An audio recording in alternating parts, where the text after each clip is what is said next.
हाँ, I am sorry, मैंने थोड़ा सा चीटिंग किया था और स्मार्टफ़ोन का यूज़ किया था बीच में। लेकिन इससे पहले कि आप सजा दो, इसका कारण तो सुनो। एक्चुअली आप सबके साथ संपर्क में रहने के लिए मेरे को इंटरनेट की आवश्यकता है। तब तक मैंने अपने स्मार्टफ़ोन को यूज़ किया as a hotspot, wifi hotspot generate करने के लिए, और इस कारण से मुझे यूज़ करना पड़ा। लेकिन इससे एक मेरे को सीख मिली कि जब तक स्मार्टफ़ोन है साथ में, तब तक इस प्रकार से कुछ ना कुछ दिक्कतें होंगी। तो इसीलिए मैंने एक तरकीब निकाला। OLX पे मैं अपने स्मार्टफ़ोन को बेच रहा हूँ सेकंड हैंड। और इसका एक और भी कारण था। एक्चुअली कई दिनों से मैं एक लेंस ढूंढ रहा था जो वाइड एंगल लेंस। इससे पहले तो मैं अपने स्मार्टफ़ोन से यूज़ करता था कुछ वाइड एंगल शॉट्स लेने के लिए, लेकिन मेरे को रिसेंटली OLX पे एक अच्छा बहुत ही वाइड एंगल लेंस मिला, 8 मिलीमीटर्स। आप लोग जो कैमरा के बारे में जानते हैं, तो 8 मिलीमीटर का लेंस बहुत ही वाइड है, 180 डिग्री का एंगल होता है। तो वो सेकंड हैंड मुझे 10,000 रुपये का मिला और मैंने उसको ख़रीद लिया। आप सभी को दिखा देता हूँ, 1 मिनट। और आप मुझे अब देख रहे हैं इस वाइड एंगल लेंस के साथ, 8mm वाइड एंगल लेंस, ठीक है। तो ये फ्यूचर में बहुत यूज़फुल होगा ये लेंस, क्योंकि मैं कई जगह घूमूंगा, ट्रैवलिंग करूंगा और आप सभी को भी दिखाना चाहूँगा वो सभी तीर्थ स्थानों का दर्शन। तो ये जनरली एक नए जगह को दिखाने के लिए बहुत अच्छा लेंस है। पॉइंट ये है कि 10,000 रुपये मेरे खर्च हो गए हैं और मेरे पास पैसे हैं नहीं उतने, तो इसलिए थोड़ा चिंतित था। तो एक ये भी कारण था, मैंने ये डिसाइड किया कि अब तो स्मार्टफ़ोन यूज़ होना नहीं है, तो इसको मैं बेच करके उस पैसे से ये नया लेंस खरीदूँगा। तो लेंस तो मैंने ले लिया, इससे पहले कि और कोई ले ले। और तो लेंस 10,000 रुपये का पड़ा और मैं स्मार्टफ़ोन को 8,000 रुपये में OLX पे डाला हूँ। अभी तक तो 6,000 रुपये में कोई 1-2 कस्टमर्स मिले हैं, लेकिन मैं कोशिश कर रहा हूँ कि कम से कम 7,000 रुपये तो मिलने चाहिए। आपको मैं लिंक दे देता हूँ ऐड में, मैं आपको मैं डिस्क्रिप्शन में लिंक दे रहा हूँ। अगर आप इंटरेस्टेड हैं ब्रेव चैनल का स्मार्टफ़ोन, जिस पे मैंने 2 साल, एक्चुअली फ़ोन तो 1.5 साल का है, लेकिन जिससे मैंने सारे वीडियोस एडिटिंग किए हैं, डाले हैं। अगर आप ख़रीदना चाहते हैं तो अच्छा ऑफ़र है। लेकिन एक बात है, उसका स्क्रीन थोड़ा सा चटका हुआ है, बुरा मत मानना, लेकिन सब कुछ काम करता है। उसका टच काम कर रहा है, स्क्रीन काम कर रहा है, केवल कुछ लाइंस हैं स्क्रीन के ऊपर। एनीवे, तो इस तरीके से मैं इस लेंस का खर्चा पूरा करने का प्रयास कर रहा हूँ। और ठीक है, अगर मैं फ़ोन बेचता हूँ तो इंटरनेट के लिए मुझे एक डोंगल की ज़रूरत पड़ेगी। डोंगल बेसिकली एक वाईफाई डिवाइस है। मैं दिखाई देता हूँ आपको, जैसे ये एयरटेल का, देखो एयरटेल है ना, एयरटेल का ये डोंगल है। तो इसमें मैं अपने सिम कार्ड डाल के इंटरनेट चला सकता हूँ वाईफाई ऑन करके। एनीवे, तो इससे मैं अपलोड करूँगा वीडियोस और आप सभी से इंटरेक्ट करूँगा ऑनलाइन। तो ये पड़ा है 2,021 रुपये का, 2,100 रुपये का, और लेंस पड़ा मेरे को 10,000 रुपये का। तो टोटल खर्चा हुआ 1,200 रुपये, तो 12,000 रुपये, जिसमें से मैं अपने पुराना फ़ोन बेच करके लगभग 7 से 8,000 रुपये रियलाइज़ करना चाह रहा हूँ। दैट मीन्स 5,000 रुपये कम पड़ रहे हैं मेरे पास। 4 या 5,000 रुपये अभी भी घाटे में हूँ। तो अगर आप में से कोई दयालु भक्त लोग या जो हमारे सपोर्टर्स हैं, अगर आपको ये वीडियोस अच्छे लग रहे हैं और आप थोड़ी सी सपोर्ट देना चाहते हैं, तो डिटेल्स में मैं आप कैसे सपोर्ट कर सकते हैं मैं वो डिटेल्स देता हूँ। ज़्यादा नहीं, आप 100, 200, 500 जितना भेजना चाहते हैं भेज सकते हैं। थोड़ा थोड़ा सभी लोग अगर कंट्रीब्यूट करेंगे तो आसानी से 4-5 हज़ार रुपये इकट्ठे हो सकते हैं और मेरे एटलीस्ट मैं लॉस में ना जाऊँ, मेरे खर्चे पूरे हो जाएं। और दूसरी और अगली बात यह है, देखो पहले तो मैं स्मार्टफ़ोन यूज़ करता था और उसमें नोट्स बनाता था, लेकिन अब मैं छोटा फ़ोन यूज़ कर रहा हूँ और इसमें भी तरीका है नोट्स बनाने का। ये मैसेजेस में मैंने एक ड्राफ्ट मैसेज लिखा है जिसमें आज का सारा स्क्रिप्ट है, अगर मैं भूल जाऊँ तो। ठीक है, बेसिकली हाँ। तो अभी भी आप देखते होंगे कुछ लोग मेरे से व्हाट्सएप पे संपर्क करते हैं, तो मैंने व्हाट्सएप को अपने लैपटॉप पे इंस्टॉल किया है। और एक तरीका है बिना फ़ोन का भी व्हाट्सएप यूज़ करने का, तो उसका लिंक भी मैं डिस्क्रिप्शन बॉक्स में दे रहा हूँ। मैं जानता हूँ कई लोग इंटरेस्टेड हैं अपने फ़ोन को छोड़ने के लिए, लेकिन व्हाट्सएप एक मेजर कारण है जो उनको फ़ोन पे बांध के रखती है। तो बेसिकली लैपटॉप में भी आप एक एंड्रॉयड एनवायरनमेंट क्रिएट कर सकते हो, इसको बोलते हैं इम्यूलेटर। तो वो इम्यूलेटर का लिंक मैं अपने डिस्क्रिप्शन में दे रहा हूँ। उस इम्यूलेटर को डाउनलोड करके लैपटॉप में इंस्टॉल करने के बाद अभी आपका लैपटॉप भी एक एंड्रॉयड फ़ोन के जैसे ही बन गया। अब आप उसमें व्हाट्सएप है या जितने भी अगर कोई इम्पोर्टेंट ऐप्स हैं एंड्रॉयड में जो आप यूज़ करते थे, तो आप उसको भी यूज़ कर सकते हैं। तो यही था अपडेट। और इसके बाद मैं कुछ और भी चीज़ें अपने लैपटॉप के व्यूज़ दिखाऊंगा, किस प्रकार से काम करता हूँ, मेरा वर्क फ्लो। और इम्पॉर्टेंट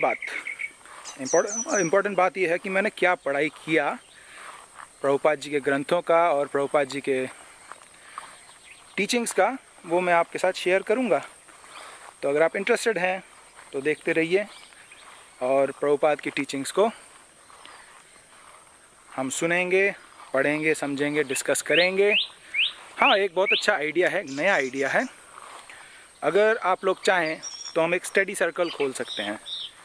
बेसिकली मैं अब हफ्ते में 2 दिन लाइव क्लास दे रहा हूँ, उसमें तो केवल 8 या 10 लोग अटेंड कर रहे हैं। कोई बात नहीं, जो सीरियस है वो अटेंड करें। और एक और आइडिया था कि अकेले बैठ के पढ़ाई करना थोड़ा बोरिंग लगता है, इसीलिए एक स्टडी सर्कल बना सकते हैं। बाकी के जो दिन हैं दोपहर में 1 या 2 बजे हम लोग लाइव पढ़ाई कर सकते हैं।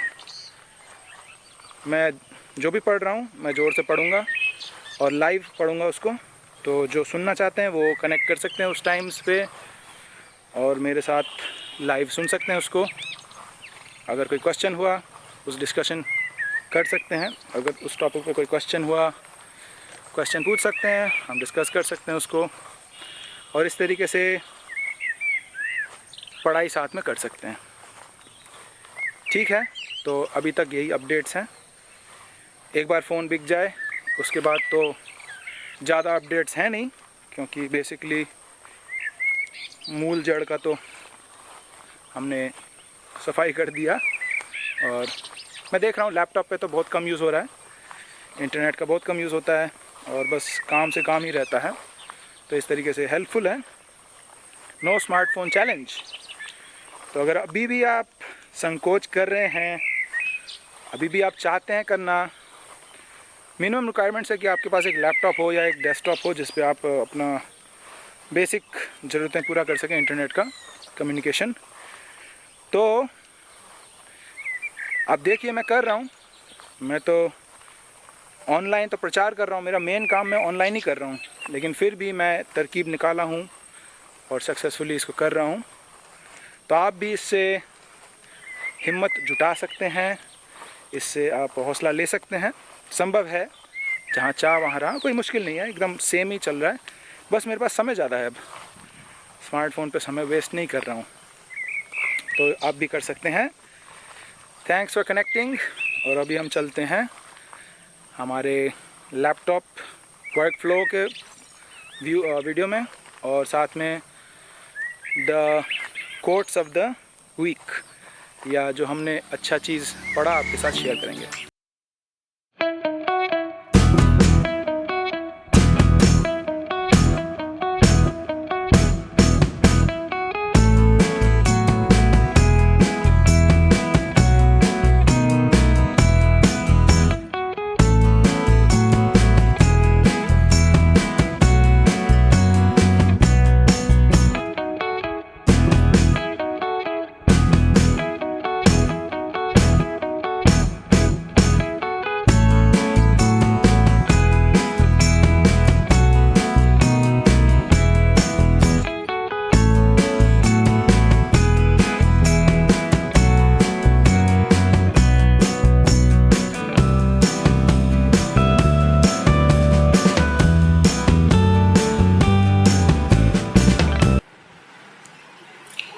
आपका स्वागत है हमारे छोटे से स्टूडियो का हमारे कमरे में ही, जहाँ हम जाते हैं वहीं स्टूडियो बन जाता है।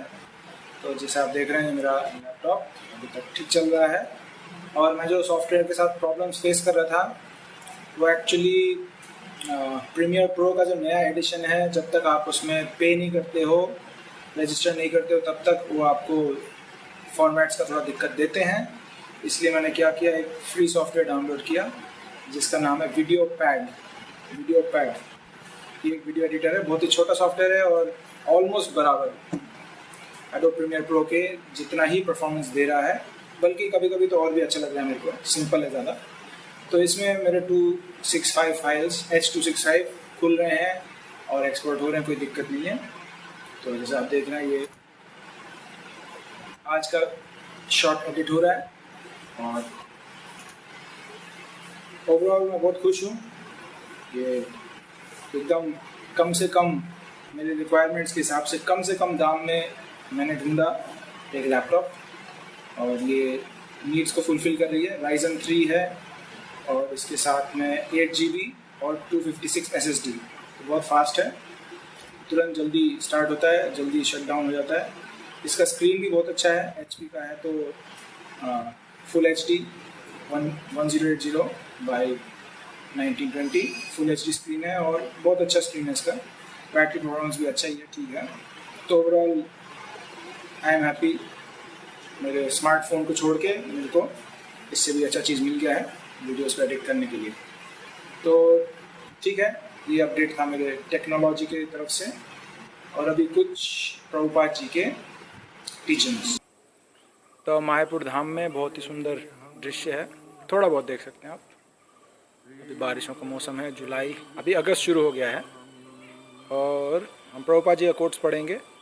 चलो सुनते हैं इंग्लिश में। ये प्रभुपाद के लेक्चर से है, प्रभुपाद जी लेक्चर दे रहे हैं और बीच में बोल रहे हैं, if you actually want to become free from the contamination of this material world, then you should always be engaged in chanting Sankirtanam. Not only the holy name, but reading the Krishna book, the nectar of devotion, teachings of Lord Chaitanya. If you feel tired chanting, you can read these books. Sometimes there is psychology, transfer. You are reading some book, you want to read another book. So we have got so many books. If you feel tired this book, then transfer your attention to another book, or chant, find out. Simply, not to waste a single moment. Kirtaniya Sada Hari. Chaitanya Mahaprabhu says Sada. Sada means always. So we have got materials for engaging ourselves always in Krishna consciousness. Not that we have got only this one item. No. तो प्रभुपाद जी यहाँ बोल रहे हैं कि यदि हम माया से बचना चाहते हैं तो हमेशा भगवान के नामों का संकीर्तन, और यदि केवल संकीर्तन नहीं, आप भगवान के बारे में पढ़ भी सकते हैं ग्रंथों को। यदि संकीर्तन करके आप थक गए हैं या एक चेंज चाहते हैं, तो आप नेक्टर ऑफ डिवोशन यानी भक्ति रसामृत सिंधु पढ़ सकते हैं। यदि वो पढ़ के आप बोर हो रहे हैं तो उपदेशामृत पढ़ सकते हैं आप, चेतन चरितामृत, श्रीमद् भागवतम, भगवद गीता, भगवान कृष्ण की लीलाएँ, इतने सारे ग्रंथ हैं। प्रभुपाद जी ने 80 से ज़्यादा ग्रंथों को लिखा है हमारे लिए। तो लक्ष्य है कि कीर्तन या सदाहरि, हर समय भगवान की सेवा में व्यस्त होना, ताकि माया के सेवा के लिए समय ना मिले हमको, है ना। यदि हम भगवान के प्रेममयी सेवा में ऑलरेडी व्यस्त हैं, तो 24 में से 24 घंटे व्यस्त हैं, तो माया के लिए 1 मिनट भी नहीं बचती।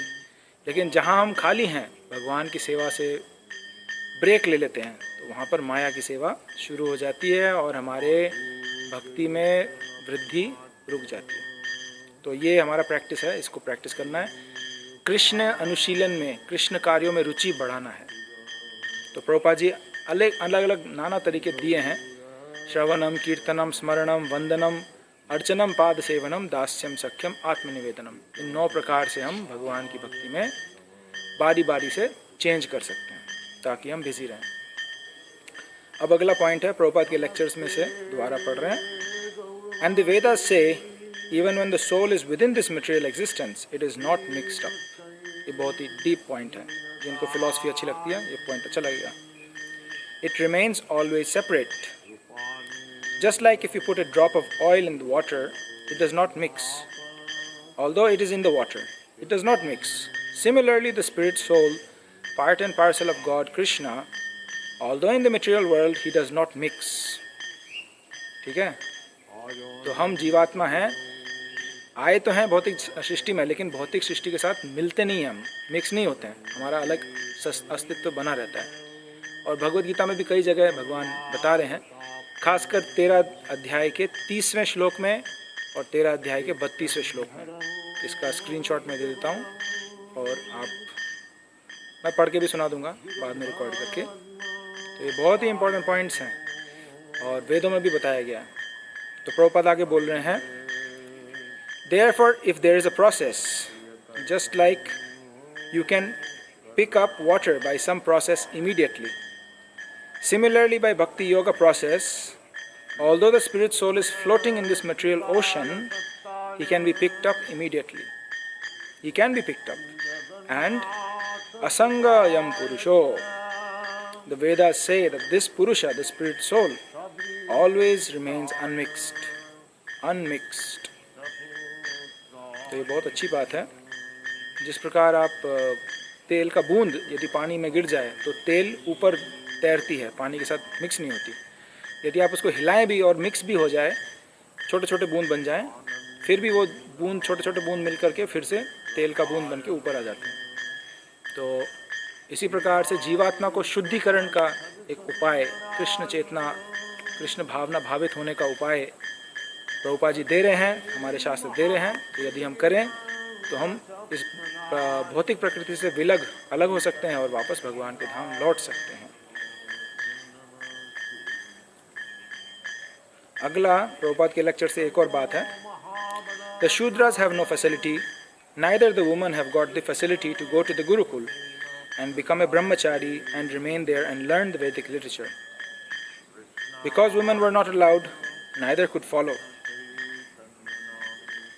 तो यहाँ पर इसको सुन के कई लोग गुस्सा करेंगे कि आप तो भेदभाव कर रहे हैं, शूद्रों को गुरुकुल जाने का अधिकार नहीं था और स्त्री को भी गुरुकुल जाने का अधिकार नहीं था। तो जैसे कि मैं अपने वर्णाश्रम सीरीज़ वाले लेक्चर में वीडियोस में बता चुका हूँ, तो स्त्रियों को गुरुकुल के लिए अलग, मतलब गुरुकुल में अलाउड नहीं था, वे घर पे ही मम्मी से सीखते थे सारा ज्ञान। और उसके बाद जब पति गुरुकुल से पास आउट होता था और विवाह करता था उस स्त्री से, तो वो स्त्री अपने पति को अपना गुरु मानती थी और उनसे वो सारा शिक्षा जो गुरुकुल में उन्होंने सीखा, वो सारा शिक्षा पत्नी सीख लेती है अपने पति गुरु से। लेकिन प्रभुपाद आगे बोल रहे हैं, this is not discrimination, it is actually fact by nature. There may be some exception, but by nature it is so fixed up. So for them, this Mahabharat, great history or history of greater India, Mahabharat, this Bharat means this planet, not this small land now we are occupying. No, this whole planet is called Bharatvarsh. Since the time of Maharaj Bharat, he was the emperor of the whole world. तो प्रभुपाद बोल रहे हैं कि हाँ, स्त्रियों को, स्त्री और शूद्र स्वभाव के अनुसार गुरुकुल में जाके कठिन नियम पालन नहीं कर सकते हैं। तो प्रभुपाद बोले एक्सेप्शंस हमेशा होते हैं, कुछ अलग लोग होते ही हैं, कुछ अलग ऐसे स्त्रियां हैं मेधावी, वो हो सकता है कर पाएँ, लेकिन इन जनरल इस प्रकार से नहीं है। और शूद्र भी, शूद्र मन चंचल है, वो उसका पढ़ाई में कोई इच्छा नहीं होता, वो काम करने में खुश रहता है। कुछ काम बताओ, बस काम करूँगा, उसमें खुश रहूँगा। सेवा बता दो, बस सेवा करूँगा। लेकिन क्लास में और पढ़ाई में, मतलब शास्त्र पढ़ने में कोई नींद आ जाएगा या रुचि नहीं है, या क्लास सुनने का कोई रुचि नहीं है, कोई बात नहीं, उनको भी भगवान गीता में बोल रहे हैं, स्त्रिया वैश्यस तथा शूद्रास तेपि यान्ति पराम गतिम। स्त्री है, शूद्र है या वैश्य है, ये आध्यात्मिक ज्ञान में उतने आगे नहीं बढ़े चढ़े हैं, लेकिन फिर भी वे पराम गतिम, परम धाम, भगवान वैकुंठ धाम को प्राप्त कर सकते हैं यदि भक्ति मार्ग को अपनाएं। और तो उनके लिए व्यासदेव जी ने महाभारत की रचना की। महाभारत जो है वो कोई रचना, मतलब कोई कहानी नहीं है, वो असलियत है। ये पृथ्वी की हिस्ट्री, इस पृथ्वी की हिस्ट्री को क्या बोलते हैं, भूल गया हूँ, इतिहास, इस पृथ्वी की इतिहास है महाभारत। तो इस पूरे पृथ्वी को पहले भारतवर्ष के नाम से जाना जाता था। आज का भारतवर्ष तो एक छोटा सा कोना है एशिया महाद्वीप का, लेकिन पहले के समय भरत महाराज के अधीन ये पूरा पृथ्वी राज्य होता था और भारतवर्ष के नाम से जाना जाता था। तो महाभारत इस पूरे पृथ्वी के इतिहास के कथा है, जिसके बीच में वैदिक ज्ञान, वैदिक साहित्य का निचोड़ व्यासदेव जी ने प्रस्तुत किया है श्रीमद् भगवद गीता रूप में। तो हम सब पढ़ सकते हैं और हम इसका पूरा वैदिक शास्त्र का पूरा लाभ उठा सकते हैं। हरे कृष्णा। इस हफ्ते इतना ही है और देखता हूँ अगले हफ्ते यदि और कुछ अपडेट्स हैं तो मैं आपको नो स्मार्टफोन चैलेंज का अपडेट दे दूँगा। और साथ में हम ये भी शुरू करेंगे रीडिंग क्लासेस हर हफ्ते में। मान लो 2 दिन तो लाइव क्लासेस हैं और 2 दिन और अलग से दोपहर को 1 से 2 बजे रीडिंग क्लासेस रखेंगे, जहां मैं तो बैठूंगा ही, लेकिन आप में से जो भी इंटरेस्टेड हैं उन दिनों में मैं अनाउंस कर दूंगा। उन दिनों में आप भी अपने बुक लेकर के आइए और मैं लाइव स्ट्रीम करूंगा और आप चाहे तो सुन सकते हैं, चाहे तो आप अपना भी पढ़ सकते हैं। इस तरीके से एक संग मिलके हम रीडिंग करेंगे, उत्साह बढ़ाएंगे एक दूसरे का। हरे कृष्णा।